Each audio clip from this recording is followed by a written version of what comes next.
Hello and welcome to Dog Day Chess. We've seen many examples of pins and skewers in previous episodes, so I thought it would be a good idea to do a proper episode on pins and skewers. They're such an important tactic in chess.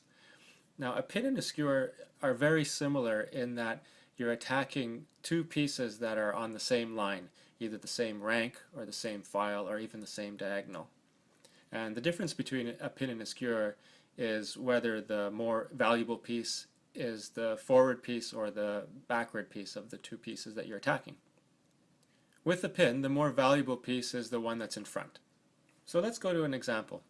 Here I'm playing white, and it's my move, and I capture the e5 pawn. Now here black can opt to trade off the queens, but instead black decides to capture the pawn with the queen. Now this is a mistake because this allows me to move my rook over to e1 and pin the queen to the king. In this case, the king is the more valuable of the two pieces being attacked, so the queen cannot move. This is an absolute pin, meaning that it's illegal for the queen to move out of the way because that would put the king in check. So this pin allows me to win the queen for the rook because the best black can do here is trade off her queen for the rook. So let's have a look at another example. In this example I'm playing black and it's white's move, and white moves his knight to b5. At this point I bring my rook over to the b file and I'm pinning the knight to the king. And often when you have a piece pinned, that knight is protected, so when you have a piece pinned, the best thing to do is to attack it again. So that's what I try to do. White responds by moving his knight out to e4, and I think he was looking to come in and check my king here, which is why I responded by bringing my rook over to defend the d file from that check.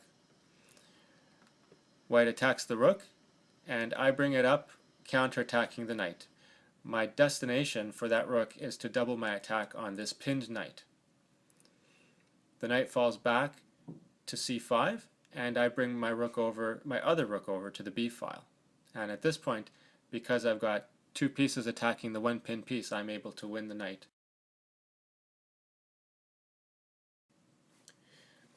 So the previous two examples were examples of absolute pins, and now I'll show you an example of a relative pin. A relative pin means that you do have the option to move the piece that is pinned, although that option might not be the best option. So let's look at this game here, and it's white to move, and I'll let you have a look at it and see if you can find the strong pinning move that white has.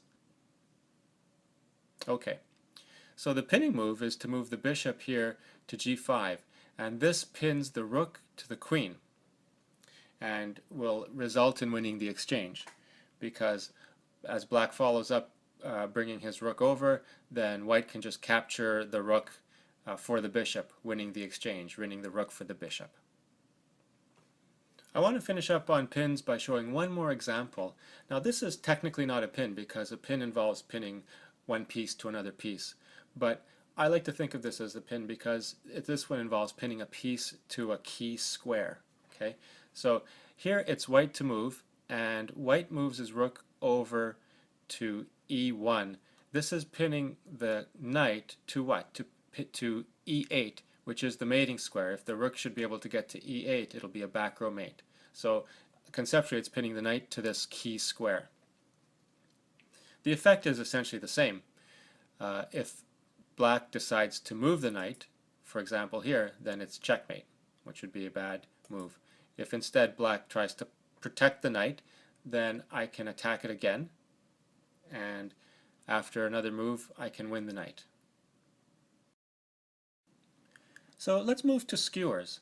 Now skewers are very similar to pins, as I said earlier, but the difference is that with a skewer, the piece in front is of greater or equal value to the piece that's behind. So let's look at an example. Here I'm playing black, and it's black's move. So I start by bringing my queen all the way to the first rank. This checks the king, but more importantly, it forces the king to the second rank. It forces the king onto the same rank as the queen. So the king is not able to move beside his queen because of the bishop. So the king moves up, and from here, simply moving the queen to the second rank skewers the king to win the queen.